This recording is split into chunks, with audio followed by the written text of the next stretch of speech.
Hey, I'm back with the Office, Chapter 5, Pia. Originally, Pia had planned on searching for food in her own building first, to ask the neighbors if they could spare a few potatoes or one or two eggs, hoping she could remember who had seemed friendly, who had scolded at Marty or told the police they were Germans, because the closer to her apartment she stayed, the sooner she could return home. But after hearing Ollie try to fuss before she left, she knew if she stayed in her building, no matter what floor she was on or how far away, she would hear her brothers cry. And if she could hear them cry, she'd go back. She'd go back, take them out of the cubby, and promise never to leave them again. And that was something she couldn't do. Not until she found what they needed. Not until she could bring Ollie and Max something to eat and drink. She had to be strong. There was no other choice. Now she stood in the front floor hallway of the row houses next door, trying to decide where to start. Inky shadows filled the halls, growing darker towards the back of the building. Creepy ribbons, some gray, some white, some black, hung from all but one door. Maybe she picked the wrong building to begin her search. She went up the first flight of steps to check the second floor. No creepy hung in the hall. She stopped at the apartments nearest the staircase. If no one answered, she would see if it was locked. If the handle turned and the door opened, she would go inside. It would be all right to enter if the apartment was unlocked and take food if no one was home. That's what she told herself anyway. She knocked on the pillar door and waited. Hushed voices and muffled movement filtered through the door and someone, shh, everyone be quiet. She tilted her head, tried to listen. Hello, she said. I'm looking for food for my brothers. They're babies, only a few months old. Do you have any to spare? A gruff voice called out. Go away, please, she said. I can pay, I have money. Just a loaf of bread or tin of broth is all I need. No, the voice called out again. Leave us alone. Pia signed and moved down the hall, her shoulders bunched, her jaws clenched. She stopped in front of another door and listened. No sound came from the other side. No whispering or crying or talking. She knocked and waited. Still nothing. She knocked again and tried the handle. It was locked. Is anyone there? She said. No answer. A sudden image flashed in her mind. The people inside dead and rotting, sitting and laying in their chairs in bed. The table set for dinner, the cold stove empty and cold. A chill passed through her and she shivered. Why else would they not answer the door? They wouldn't be out and about in the city at a time like this, unless they were doing the same thing she was doing, searching for food and supplies. But they wouldn't all leave at the same time, would they? She pushed the gruesome image from her head and moved towards an apartment at the back of the building. If no one answered and it was unlocked, she would go inside. But the rooms had no windows, meaning it would be dark and hard to see. Still, she had to try. She knocked on the door, berating herself for not bringing a lantern. Then she reminded herself that a lantern would have been more things to carry, and with all the horrible things that had been going on, her mother dying, taking care of the twins alone, so many other people passing away all at once, maybe even Finn. She could barely remember what day it was, let alone remember to bring a lantern. No one answered. She tried the handle. It was locked.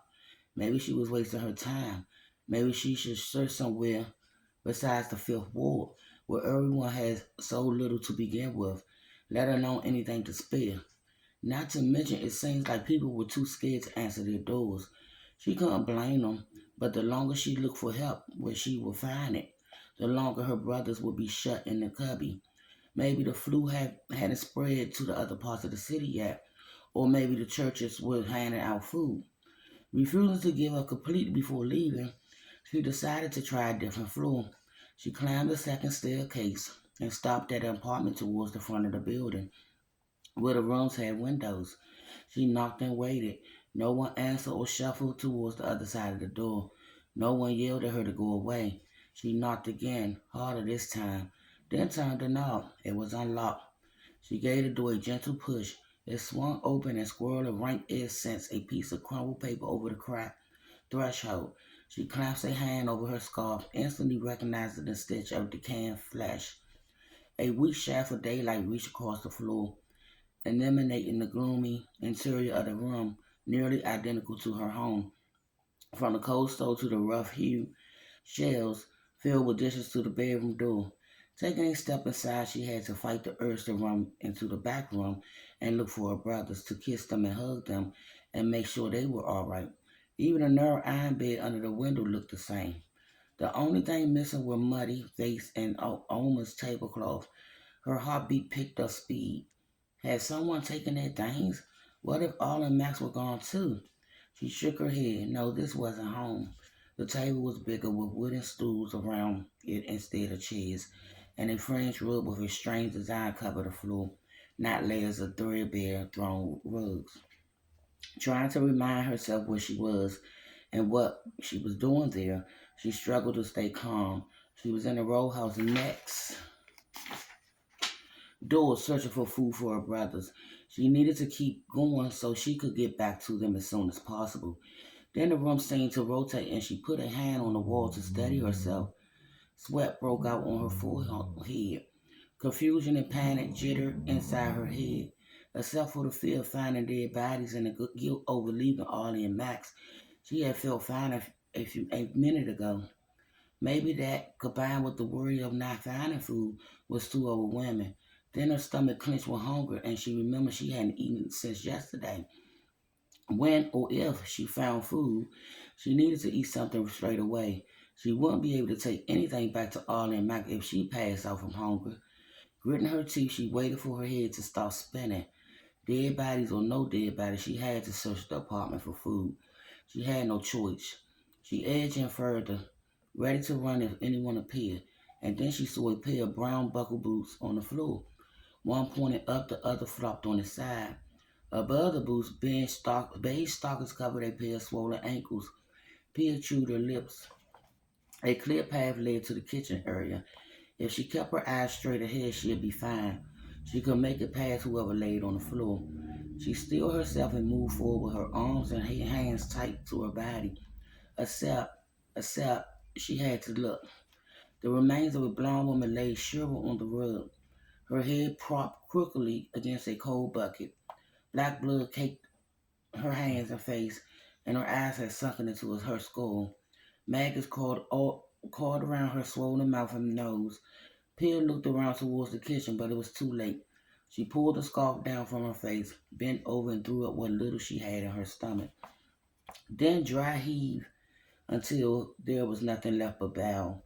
When she when she could breathe again without gagging, she wiped the mouth on her coat sleeve, but put the scarf back up and stumbled towards the stove, praying she would find anything to eat.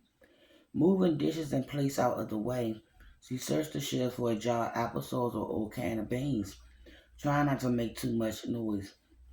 More than anything, she needed to find some Madeline infant food. Suddenly, another wave of dizziness swept over her. She grabbed the shelf to keep from falling and knocked off a flower teacup. It hit the floor and shattered everywhere. Tiny shreds of protein flying over the hardwood planks. She froze, terrified someone else might be in the apartment, or a neighbor might hear and wonder what she was going on. She let go of the shelf and waited, unnerved by the sudden silence. A faint groaning came from the other room. She turned towards it, her heartbeat thumping in her ears. Another groan. She edged over to the door and peeked around the frame. A man laid on the bed in a fetal position, his face swollen and black, his chest rising and falling in shallow, shuddering breath. Beside him on the floor, a baby and a little girl laid on a pile of soiled blankets, both of them dead. The man looked red, weepy-eyed on Pia, then moaned and lifted a blue hand. Reaching out with blood-caked fingers, she started to tremble, the urge to run like fire in her chest. I'm sorry, she whispered. I can't help you. Seeing the dead family hopelessly fell over her like a shroud weighting her down with despair. Tears filled her eyes and her lungs felt heavy. Her blood lit like lead. Part of her wanted to give up and give in to go home and lay down with Arlie and Max to let the flu or starvation take them, whichever came first, because what was the sense in surviving if everyone else was dead? The other part of her refused to give up, couldn't begin to imagine letting her brothers die.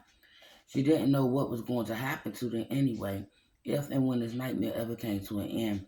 But she couldn't and wouldn't stop fighting. She loved Arlie and Max too much, and how would she face Muddy and Vader again, in heaven or otherwise, if she didn't try? She turned back to the kitchen on watery legs, desperate to find food so she could get out of there. Then she noticed a squat cupboard next to the stove, partly concealed behind a warm paisley curtain. She hurried over it, fell to her knees, and yanked the curtain aside. A jar of medicine set on the top shelf, along with a can of black-eyed peas and something wrapped in a brown paper. She put the medicine and peas in her coat pocket and tore open the paper inside with two slices of bread. She pulled one out, lowered her scarf, and took a bite. The crust was stale and hard, but it was the best thing she ever tasted. She swallowed and took another bite, then did a quick search of the rest of the kitchen. Finding nothing more, she took a wide berth around the dead woman and headed for the front door. In the bedroom, the man went on grounding. And I'll be back, y'all.